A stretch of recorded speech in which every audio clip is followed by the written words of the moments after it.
All right, guys, here we go. We're going to talk about the 14-year cycle, mainly for technology.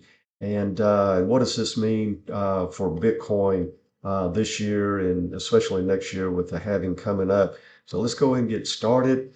And technology evolves normally over a 14-year cycle because it's the creative class for generally the younger generation, and it's a half generation.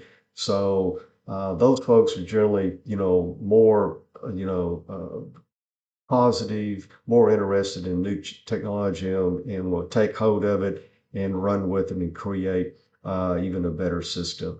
And kind of go back way far in history regarding technology in the 1900s, early 1900s, the automobile was 14 years old, and only about 10% of the people had an automobile.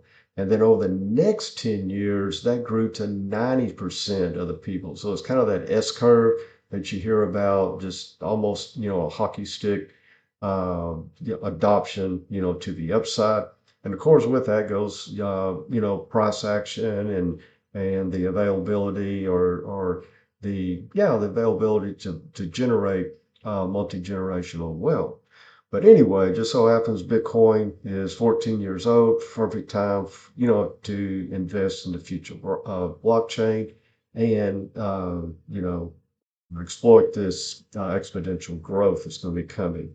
And as we look back in history over different technologies, we can see in 1954, the mainframe came about, 68, the microchip, then 82, personal computers, 96, the internet, and we'll more heavily cover that here in a minute.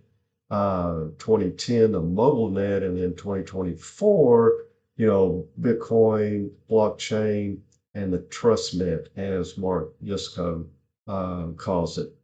And as example, this parabolic growth between 96, the mid 90s to 2000s, we've heard these things even currently with Bitcoin, for example. Even then, a lot of people were going against the institutional mindset. Even some politicians were going against the internet. Comments, the attitude, the market sentiment regarding the quote unquote internet went something like, it'll never amount to anything. We've heard that before. Just a fad and will pass. Newspapers wrote about it as it was a terrible idea, no, real world use case. All we needed was a fax machine. Okay. Companies such as Amazon and Netflix, they were touting they were horrible ideas. But at the same time, hundreds, if not thousands, of new companies popped up. Okay. And I kind of compare that to altcoins nowadays. I don't know how many tens of thousands are out there. But what helped was that in 2000, when the market crash happened, all those scam companies, rip-off companies, your Enrons, the Netscape, not that they were a scam, but Enron was, their accounting, but a lot of things went to the wayside and it cleared it all out. Now, yeah, Amazon lost about 90+% of its market value 2000, 2001, but of course, we know the history after that. So what we're saying is there's a lot of, as these cycles come up, there's institutions, companies that are, concreted, so to speak, in their ways in that previous technology that don't want to change, and they're trying to keep the competition from coming in, stuff like that. And we can see that every day with crypto currency. And then we got to say now crypto's here to stay. We survived 14 years, and at this point we're expecting exponential growth to the upside. And one of the things that the regulators out there, some of the government officials, institution heads coming out and lambasting crypto and Bitcoin in particular, is that, they're afraid of it taking, well, there's two reasons. One, they're afraid of it taking their company or their job, their position. And number two, they're wanting to keep it down in order to buy more, and pack their bags.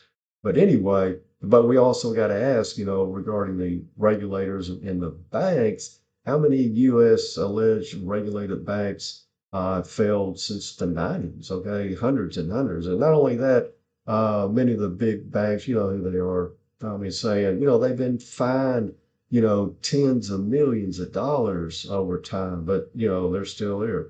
But anyway, bottom line, blockchain replaces trust with truth. Okay, that's the main thing. And that goes against the banking system because you can have however many ledgers out there. And I think that's true with gold and silver. I mean, do we really know how much gold is floating around? I mean, is there a true ledger out there? Or does every country have their own ledger? Does every, mint, that's approved by the U.S. to mint gold and silver coins? Do they have a different ledger than the U.S. government? Who knows?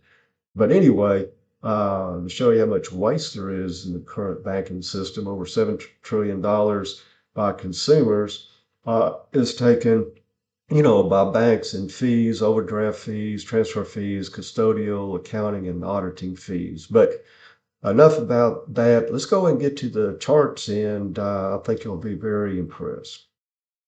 All right, we're back, and we're going to take a look at this chart here. This is the Nasdaq, okay? And they started trading back in the early to mid 80s. And as you can see here, this parabolic growth through the 90s. They say crypto and, blockchain, cryptocurrency, all that, is very volatile. And yeah, it is. But at the same time, here's the U.S. standard, Nasdaq, and of course you can see all this in all seriousness without no all kidding aside. If you knew how to do it, multi-generational wealth being made here. Okay, and that's the first thing you want to notice here. Okay, and then after you make that generational wealth, what do you want to do? You want to keep it. Okay. So consolidation here, a lot of, selling off by the institutions because they know, what you have is time and distance, just like in sports. You get time and distance up and over this 20 month moving average, time to start scaling out. And then once you start trading under that 20, that's where your generational family wealth is being lost. Okay. And as you can see, quite a bit lost, from the breakout there. But of course, hey, pretty quickly, the NASDAQ regained, its momentum to the upside. And there was a lot of money being made in this area as well. Okay. But as you can see, if you just look across here, it took until, around the, um, 2016, 2017 to break up and over the high, from 2000. So that was, 15, 16 years there. We were, underwater if you had bought, at the high. Okay, so that's why it's important to know these charts. Well, let's go to what everybody wants to see and know about, and that is, the Bitcoin chart here. And as you can see, each time, uh, before the halving is let me pull it in so you see, are the white arrows. Okay, they're not on the exact day, but they are the exact month of each year that it's happened. And as you can see, we consolidate, breakout, the white line, we break out over it. And then once we make a all-time high and then pull back, that's the key word, all-time high, pull back, and then exceed that all-time high. We never have come back under that all-time high. Okay. Now, are we a little bit flirting with it now? Yeah. Okay. So, the between 2017 and 2018 here, with Bitcoin, we have this high pivot where that red arrow is. And then, we came up, hit it, and didn't go past it. And we finally, broke over and out in November of 2020. Okay, then rest is history here.